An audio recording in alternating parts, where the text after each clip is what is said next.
With strengthened safety legislation around psychosocial hazards and risks, and with employers focusing on staff retention and becoming an employer of choice, creating a mentally healthy workplace is becoming a top priority for many organisations. An employee assistance program is one support that employers are choosing to offer staff, but how can you ensure you are choosing a provider or program that suits your business needs and that you are truly getting the most out of the program? Joining me for this short Q&A is ReturnToWorkSA's mentally healthy workplaces consultant, Holly Mason. Holly, for an employer that has never had an employee assistance program before, what is it? Thanks for having me, Houda. So an employee assistance program, they're commonly referred to as EAPs, are employer paid for programs designed to support employees facing work-related challenges or personal. Traditionally, EAPs are confidential, meaning that the employer doesn't know who is accessing the service or for what reason. Employers generally offer a capped number of sessions to staff, but this can be extended where appropriate. Generally, EAPs provide counselling, referral to resources, and support for a range of issues, including mental health concerns, substance abuse, financial stress, and relationship issues. Depending on the provider you choose, workplaces can experience a much broader service from their EAP, including crisis support and debrief, workplace training, career coaching, and skill building for leaders who need to have a difficult conversation. Thanks, Holly. So, how does an employee assistance program contribute to a mentally healthy workplace? So, a mentally healthy workplace is a workplace that protects, responds to, and promotes positive mental health for everyone. Due to the confidential nature of an EAP and the broad range of supports and services it can provide, it allows a worker to seek support at the first sign of a struggle, which can help manage or prevent a worker from developing a psychological injury or a mental health condition. Open conversations and the promotion of EAP services creates the right environment for workers to seek help, whilst the service itself allows workers to respond and address any areas of concern. De-identified EAP data can also be used to inform workplace wellbeing initiatives and may help to identify workplace psychosocial hazards. For example, is there reoccurring trends that you're seeing that workers are seeking support for, such as high workloads, internal conflict, or traumatic incidents? So, we've already established that EAPs are an additional employer expense. So, why should an employer invest in an EAP?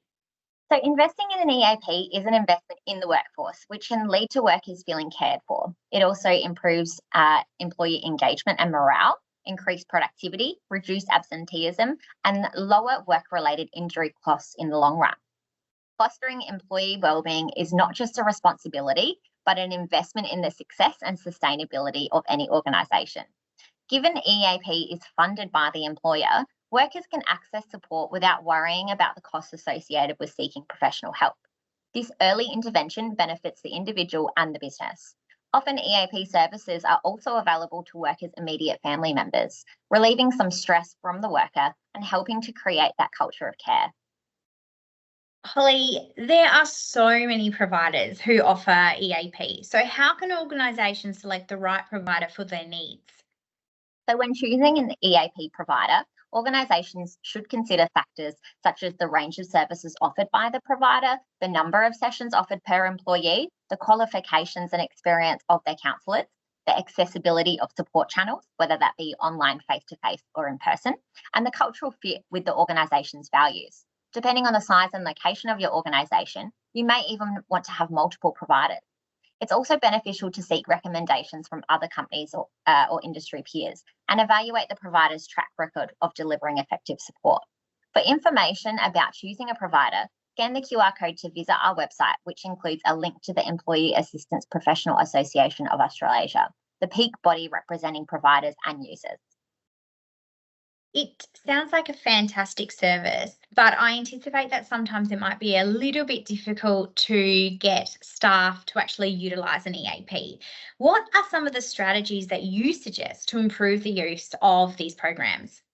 Yeah, absolutely. So there are some common misconceptions about EAPs which can impact its use. So workers can be sceptical of an EAP and may have concerns about the privacy and therefore fear reputational damage in the organisation. Another misconception is that an EAP is only for workers experiencing severe crisis. Providing clear and accessible information about the purpose and benefits of EAP can help dispel misconceptions employees may have, reassuring employees that seeking support is a proactive step towards maintaining their wellbeing and productivity. To improve the use of EAP, organisations should incorporate this information wherever possible, including employee onboarding materials, orientation sessions, newsletters, and intranet platforms. You should have the EAP number either programmed or displayed on all office phones and in meeting rooms. Inviting your EAP provider to deliver, attend, or engage in workshops about mental health, stress management, or work-life balance is a great way to promote the service, but also help build connection between provider and staff. It is essential that managers, leaders, your HR team, and HR sales reps all have a good understanding of the service. You will also see increased use by allowing workers flexibility and time to attend counselling appointments. Fostering an environment where seeking help is seen as a sign of strength rather than weakness is key to promoting EAP utilisation among staff. Thanks, Holly. So how can employers ensure that their employee assistance program is effective and therefore delivering a return on investment? Absolutely. So according to the Productivity Commission's inquiry into mental health, despite widespread use of EAP, the monitoring and evaluation of EAPs has been insufficient, a case of set and forget.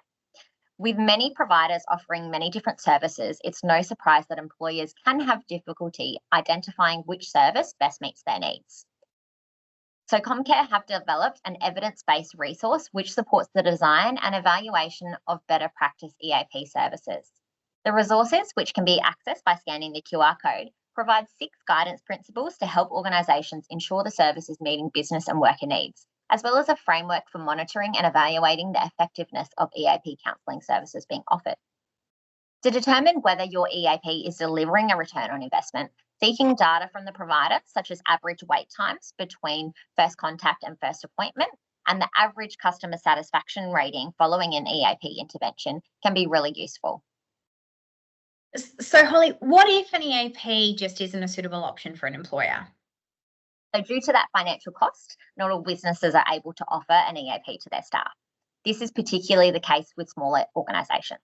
However, you may want to proactively establish a relationship with an EAP provider to enable prompt support following a critical or traumatic event. If paying for a program is not a suitable option, knowing what community supports are available is important so that you can connect workers with those supports when they need it. You've identified 3 key supports that employers can promote in lieu of, or even in addition to an existing EAP. Holly, can you talk us through them? Absolutely. So the Adelaide Primary Health Network have commissioned a wide range of mental health care services for the metropolitan area, including a summary of primary mental health care services. The regional access is free professional telephone and online counselling 24/7 for people 15 years and older, living or working in regional South Australia. And finally, through the Office for Small and Family Business in South Australia, small business owners can access mental health and wellbeing support for themselves and their employees at low or no cost. Holly, thank you so much for joining me today, and thank you to those watching. For tailored support and advice regarding all things mentally healthy workplaces, including anything we've discussed in today's video, the ReturnToWorkSA Mentally Healthy Workplaces service team is available via the following contacts. We look forward to seeing you next time.